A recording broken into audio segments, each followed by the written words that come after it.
કર્ણાવતીમાં રાષ્ટ્રીય અધ્યક્ષની સુરક્ષા અપાવવા રસ્તા પર ઉતરી હિન્દુ સેના અનેક સૈનિકોએ હાજર રહી આક્રોશ વ્યક્ત કર્યો।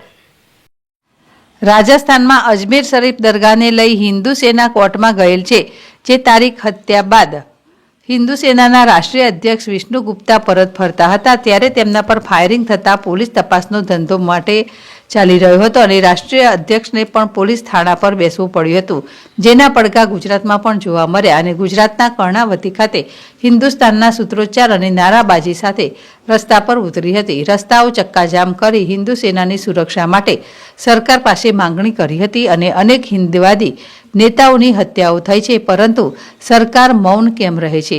તાજેતરમાં રાષ્ટ્રીય અધ્યક્ષ પર થયેલા ફાયરિંગ બાદ હિન્દુઓમાં આક્રોશ જોવા મળ્યો હતો અને હિન્દુ સેના તાત્કાલિક ધોરણે રાષ્ટ્રીય અધ્યક્ષ વિષ્ણુ ગુપ્તાજીને સુરક્ષા પૂરી પાડવા મેદાને ઉતરી હતી। જે સમયે હિન્દુ સેનાના ગુજરાત ઉપાધ્યક્ષ વિનય શર્મા, મહાનગરના દીપકસિંહ, કોમલસિંહ સહિત અનેક સૈનિકો હાજર રહી આક્રોશ વ્યક્ત કર્યો હતો। કંદેડિયા, ZSTV, જામનગર।